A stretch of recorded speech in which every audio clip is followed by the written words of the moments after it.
has a deep desire to be morbidly obese, and that's all he actually really wants in life. And I ruin his dream constantly. On 3 separate occasions, I have caught him having chewed through the plastic bag that holds his food and engineered it in a way that he could just like feed himself. And then I would notice he was getting unusually fat, and I was like, what am I doing wrong? And then I'd go look at his food and I'd find little holes where he was like feeding himself. And then the worst thing is when he taught Dose to do it, and then Dose started doing it on his own. But Dose isn't as subtle as Uno. Do you feel guilty about that, Dose? Do you feel any remorse? No, you don't even care.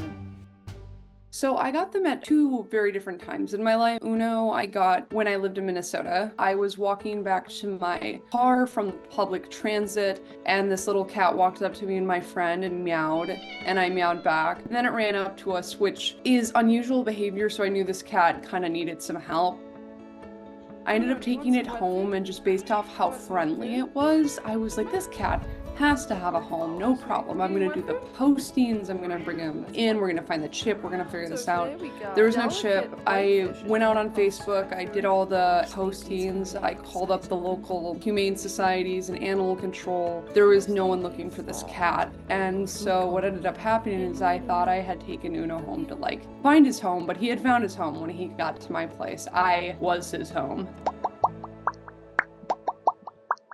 About 8 years later, Uno is now 10 or 11, and he's kind of in his senior years, and I was like, you don't get to act like an old crotchety man, we need to find you a brother. Well, I mentioned it to a couple people that I was looking for a second cat, and I was kind of hoping for a cat that would be able to relate to Uno. Well, luckily people still are disappointing, and someone had dumped Dose at a very young age. He wasn't even old enough to neuter, in a park. My friend has an indoor-outdoor cat, and Dose followed that cat home to my friend's house, and then he sat outside and demanded to be let in. They let Dose in, and she texted me videos of him, and I kind of knew right away. I'm like, this is the cat for Uno, because Uno had been abandoned too, and I just thought they could kind of like understand each other, and I was right. The first time they ever met, Uno started bathing him, and Dose was really affectionate. It's been a beautiful little kitty friendship ever since. It was very instant, and I didn't have to do a slow introduction or anything. It was very like, they loved each other, they were sitting in the same cat tree together, they slept next to each other. It was like they knew each other.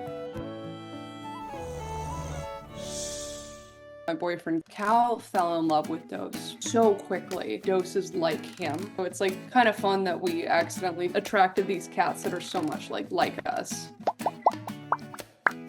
Dose has really helped Uno get energized about toys again. Dose exemplifies like a lot of energy and curiosity, and I think it rubs off really well on Uno and encourages him to be more active. What I was realizing is I'm so good with Uno. I take him on walks, I encourage him to play and everything, but there's only so much a person can do. Having a second cat that can do that, it really benefits your cat.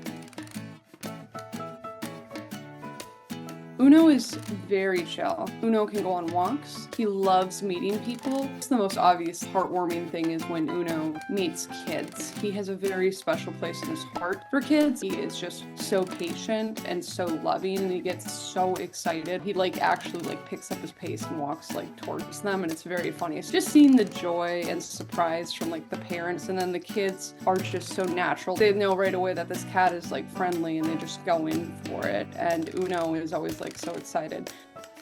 Dose is a lot more anxious. He is learning how to go on the walks with Uno, but when he's with Uno and when he's with me and when he's with my boyfriend, he is very loving. Together, they're very affectionate. They like to play wrestle. They like to bother each other. They like to cuddle. They're very opposite, but they get along really well. They've changed my life in that way, from someone who commuted into an office to someone that now works from home and works for themselves. You could say I work for myself, I really work for my cats. I think you kind of stop looking outwards for fulfillment and meaning and stuff, and you really start looking inwards, and cats will ground you in a way because they like to sit with you and they like simple pleasures. They make you be very intentional and very in the moment, and it makes you just kind of realize you don't need a lot to just have such a fulfilling, joyful life. And they've made me really just kind of look at like who I am and like look at what I have around me. They've taught me a lot, and I do appreciate it.